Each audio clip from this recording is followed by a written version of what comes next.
Now, with the end of 2025 fast approaching, everyone and their uncle is busy prepping their Game of the Year lists. But what about those less hyped but no less worthy titles that could, or at least should, be in the conversation? And trust me, if you sleep on these brilliant Game of the Year worthy titles from the past year, well, you do so at your own peril. So let's have a chat, as I'm Jules, this is FGS, and these are the top 10 secret 2025 Game of the Year contenders. Number 10, The Altars. Let's kick things off with a game which surprisingly came and went in a flash this past summer. The Altars. This fiendishly addictive survival game from This War of Mine developer 11-Bit Studios cast players in the role of Jan, a space miner who's forced to grow clones of himself in order to help him survive and escape an inhospitable planet. Now, these clones all have different personalities and jobs defined by their life experiences, allowing them to pitch in on tasks that Jan Prime himself cannot complete. The result is a beguiling but quite brilliant babysitting sim in which you need to manage the emotions of your clone roommates while nudging them towards your collective salvation. Even those with little interest in survival games might find themselves hooked by The Altars, given the novelty factor of this premise, plus the often hilarious banter with your clones and the sheer gorgeousness of the planet that you're tasked with exploring for resources. Busy work has rarely felt as rewarding as it does here, and yet The Altars never quite caught on with the wider gaming sphere, existing instead as a cult gem that the Game of the Year conversation could end up ignoring entirely, and that is a damn shame. Number 9, Sword of the Sea. The pedigree behind new adventure game Sword of the Sea speaks for itself. Developer Giant Squid is composed of key team members who worked on indie mega hit Journey. Sword of the Sea is the studio's third game after Absu and the Pathless, in which players take control of a wraith who seeks to restore vibrant life to a desolate, arid world. Players traverse the world on a hover sword, a versatile vehicle which can surf sand and water alike, while also giving the player plentiful opportunities to pull off flashy tricks. Like Giant Squid's previous works, this game is powered by its gorgeous minimalism. The story is told mostly without words, preferring instead to emphasize the beauty of its teeming world, and is aided by a soul-stirring score from studio regular composer Austin Wintory. Though beautiful indie games are far more common than they were when Journey dazzled everyone back in 2012, Sword of the Sea still feels like it has the juice to be a Dark Horse Game of the Year candidate, and in a sea of 50-hour time sinks, there's something to be said for its pretty light 3-hour playtime. Hey guys, it's time to talk about today's video sponsor. No one, actually. It's just us at the FGS channel here. Just asking you to take some time out of your day to subscribe to this wonderful channel. And I'm also just going to say, now we can all just laugh at the people who skipped forward a couple of minutes there because they thought I was going to do an actual ad read, and there isn't one. So yeah, they've just now come back to find that me making fun of them. Enjoy that. Bonus content. There's more of that if you subscribe.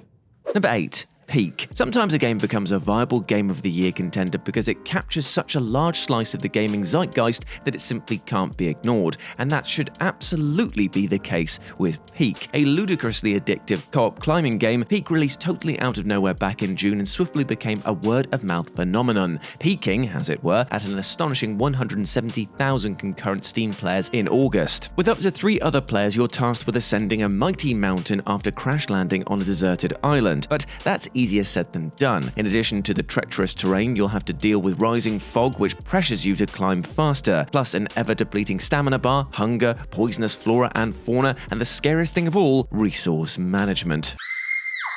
But at its core, Peak is defined by teamwork, and though you can play with randoms, it's so much more fun helping a trio of friends extract themselves from whatever insane pickle they've ended up in this time. As such, it's no surprise at all that Peak took off like it did, surely aided by the fact that it costs scarcely more than the average cup of overpriced coffee in London. Truly Peak in every sense of the word then. Number 7, Baby Steps. And now for perhaps the biggest, not for everyone game on this list, we have the new infuriatingly addictive offering from Bennett Foddy of Getting Over It fame, Baby Steps. Players take control of Nate, a mid-30s schlub who is suddenly transported from his sofa to a mysterious world where he's tasked with climbing a mountain one step at a time. Quite literally, players have tactile control over every single one of Nate's steps, meaning that every foot placement matters. You'll need to nimbly master walking in order to climb staircases and navigate other tricky terrain, where putting a single wrong foot can see you tumble back down a hill and lose about 10 minutes minutes of progress, if not more. It's a gameplay loop that's basically designed to spike your blood pressure, and yet there is a compulsive quality to baby steps that makes it hard to put down. This sumptuous game world and offbeat sense of humor throughout makes this one of the most unique games of the year, and while it definitely won't be everyone's cup of tea, it's precisely the sort of bold swing that deserves to be championed. Oh, can you not? Number 6, Battlefield 6. Yeah, I know it sounds weird, but hear me out here. The Battlefield franchise generally doesn't get much love in the Game of the Year conversation, despite the majority of its entries being incredibly polished, and Battlefield 6 was a mercifully huge improvement upon the rightly panned Battlefield 2042, reaffirming that EA and DICE's knack for delivering multiplayer first-person shooter mayhem is definitely still there. I mean, yes, it's fair to say that the single-player campaign isn't up to much, but the multiplayer suite thankfully ranks among the series' finest to date. With drum-tight gameplay and ludicrously entertaining vehicular action both on the ground and in the sky, Battlefield 6 nails the core fundamentals and then elevates them with canny map design and also user-created content, ensuring the huge-scale 64-player battles have rarely been better. Plus, Battlefield 6 has been an exceptional hit even for the series' standards or the genre as a whole, peaking at almost 750,000 players on Steam, which is the most of any EA game in history, while far surpassing the peak players of any Call of Duty game. As such, don't entirely count it out from Game of the Year discourse. I mean, when a game brings a franchise back to its former glory this decisively and hits with this many people, it's tough to fully ignore it, but still, many may shun it because, well, shooters just don't generally cut it in Game of the Year stuff. Number 5, Despelote. Despite being one of the 10 best reviewed games of the year so far, it feels like virtually nobody's talking about Despelote, an impossibly charming, deeply felt adventure game set in the Ecuadorian city of Quito in 2001. Despelote is an autobiographical account of developer Julian Cordero's experiences watching the country's football team successfully qualify for the 2002 World Cup. Now, gameplay amounts to not much more than running about the city, kicking your football and interacting with the locals, but every pixel of the game feels incredibly personal. With a unique art style which melds simple cartoonish characters with high-grain environments and stunningly tactile sound design, Despelote transports players to a distinct time and place of enormous importance to its creator. Yet, anyone with a passion for anything, be it football or otherwise, will likely be able to connect with the game's wondrous exploration of cherished memories. Number 4, Ball X Pit. Games that release late in the year with little hype always get a huge disadvantage when it comes to Game of the Year conversations, because pundits are already busy finalizing their lists and likely have limited time to play many new titles. But if there's any justice in the world, Ball X Pit will squeak into the conversation. Gameplay is divided into 2 phases, an action roguelike phase inspired by Arkanoid, where you fire balls to destroy an unrelenting fleet of enemies that allow you to level up, upgrade your wares, and so on. And the other side of the game occurs at the end of the run, where you return from the titular pit and expand your small village on the surface, in turn allowing you to unlock more adventurers and improve their stats. Sure, the story might not be up to much, but like so many other great indies, there's an elegant, superficial simplicity which belies the game's staggeringly mechanical complexity, especially the deeper you go, which is quite literally the case of this game. Number 3, Dead Letter Department. Dead Letter Department is precisely 500% too niche to ever get serious Game of the Year recognition, but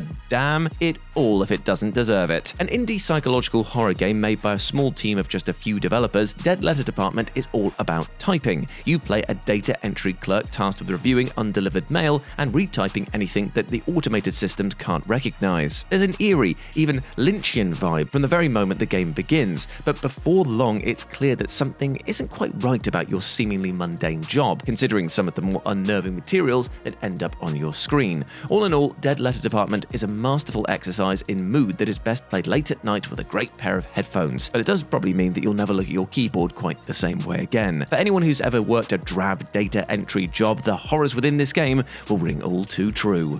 Number 2, Slots and Daggers. Balatro was one of last year's big gaming surprises and definitely a Game of the Year contender. And so while we're going to be inundated with a glut of Balatro likes in the coming years, some of them deserve serious attention in their own right. And at the very top of the pile is Slots and Daggers, a retro mini roguelite that takes place inside a slot machine with a disarming fantasy RPG style. You need to spin slots in order to attack, defend, and cast spells in battle, all while spending the money you earn to acquire power-ups that can tip the the odds in your favor. It's a simple but fiendishly addictive gameplay loop that gradually scales the difficulty up, while a unique aesthetic and peppy sound design help it stand out in a sea of Me Too trend-chasing titles. Solo developer Friedemann has made it clear up front that Slots and Daggers is a small-scale project, offering around 4 to 8 hours of content, but the core gameplay is so stupendously fun that few are likely to care much. Now it just remains to be seen if this game can pick up ahead of Steam in the little remaining time before Game of the Year ballots are collected. And number 1, the 100 Line, Last Defense Academy. A small but passionate contingent has been singing the praises of the 100 Line Last Defense Academy for the last 6 months, and you know what? Rightly so. This mesmerizing fusion of visual novel and tactical RPG from the geniuses behind Danganronpa and the Zero Escape franchises takes place over 100 in-game days as players fight to protect their school from violent invaders. Beyond the game's impressive collision of 2 distinct genres without compromise, it was marketed heavily on its 100 achievable endings, and far from being mere promotional buzz, the game does indeed offer up 100 meaningful endings with virtually no filler to be found. It's also a game whose form offers up some smart surprises that we won't be spoiling here, which in conjunction with tack-sharp writing and satisfying to the point tactical RPG gameplay makes this one of the most brilliantly beguiling games of the year, or any year really. That is to say, if it misses out on Game of the Year nominations, it's less about the game than the folk making these decisions and sleeping on this instant cult classic. And there we go, my friends. Those are the top 10 secret 2025 Game of the Year contenders. Let me know what you thought about it down in the comment section below. And of course, there are so many games that were released this year. Let me know what games you would put on your own personal Game of the Year list as well. As always, I've been Jules. You can go follow me over on Instagram and Blue Sky, where I'm at RetroJ, but the O is a 0. And if you want to check out any more of our videos here on FGS, then why not subscribe as well? That would do us a big favor. And you get a little pat on the top of the head there for doing that. Here you go. You can probably hear this.